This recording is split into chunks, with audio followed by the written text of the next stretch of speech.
Night was wild with thunder. Rain lashed against the sleek black car parked by the side of an empty road.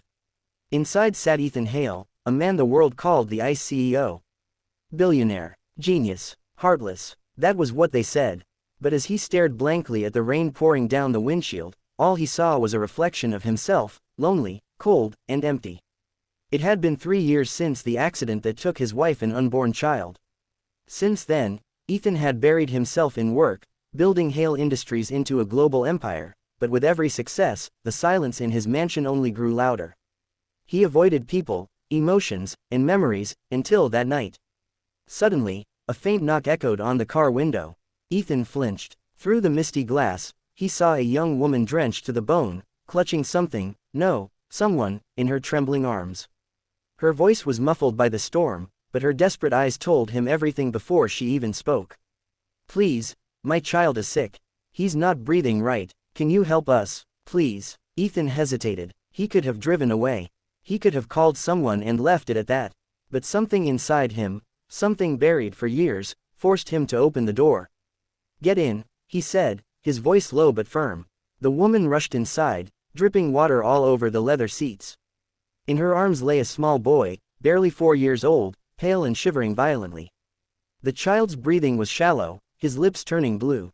Ethan's chest tightened. He had seen that same helpless look before, the night his wife had died in his arms. "Nearest hospital?" he asked sharply. "About 15 minutes away, but, please hurry," she cried. Ethan slammed the accelerator, tires screeching against the flooded road. The wipers struggled to clear the downpour, and thunder boomed overhead. The little boy let out a weak cough that broke Ethan's heart in a way he thought it never could again. As they drove, Ethan tried to keep the woman calm. "What's his name?" "Noah," she whispered, tears streaming down her face. "He's had asthma since birth, but the clinic closed early because of the storm. I didn't know where else to go." "Don't worry," Ethan muttered. "We'll make it." But the car suddenly skidded. The road ahead was flooded. They were stuck. Panic filled the woman's eyes. Ethan immediately got out into the freezing rain, trying to push the car, but it wouldn't budge. He looked back at the terrified mother clutching her limp son, and something inside him snapped. Without a second thought, he scooped the boy into his arms. "Come on," he shouted over the rain. "There's an old cabin up that hill, I saw it earlier. We'll stay there until the rain slows down." They trudged through the mud and rain, each step heavier than the last. The woman, her name was Lena, stumbled several times, but Ethan held her steady. When they finally reached the cabin, he broke the lock with a piece of wood and carried Noah inside. It was dark and cold, but at least it was dry. Ethan quickly took off his jacket and wrapped it around the child.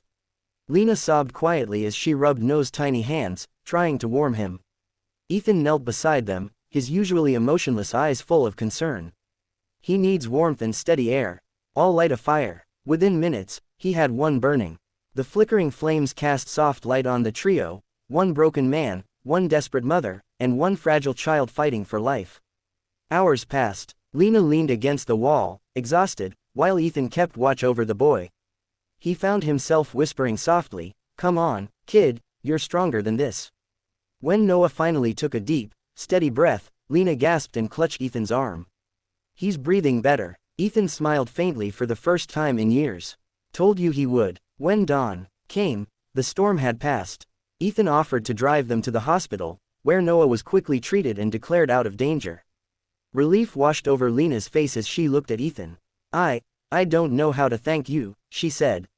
"You saved his life." Ethan shook his head. "No, you saved him. You never gave up." But as Lena spoke, Ethan noticed her hands trembling, her clothes torn, and her shoes barely holding together.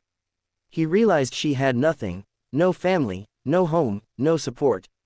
So, without explaining much, he took out his phone and made a call.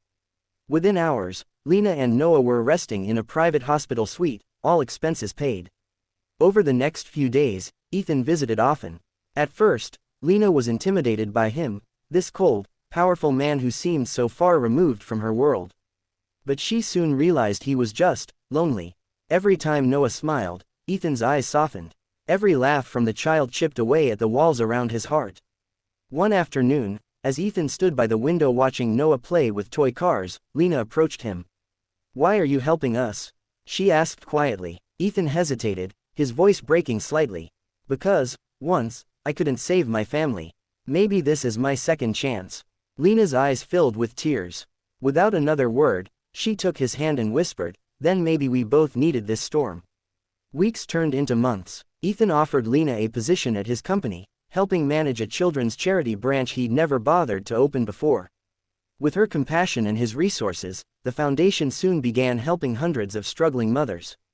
Noah often ran into Ethan's office, calling him Uncle Ethan. And every time he did, the once lonely CEO felt a warmth he hadn't known since the night he lost everything. One evening, standing outside the same road where it all began, Ethan looked up at the sky. The rain began to fall again, but this time, it didn't feel cold. He turned to see Lena holding Noah, both smiling at him. For the first time, Ethan smiled back and whispered, maybe storms don't come to break us, maybe they come to bring us where we belong. Challenges they faced. Ethan's emotional isolation and trauma from losing his family. Lena's struggle as a single mother with no resources or safety. The violent storm and Noah's life-threatening illness. The flooded road forcing them into survival mode together. Ethan's internal battle to open his heart again.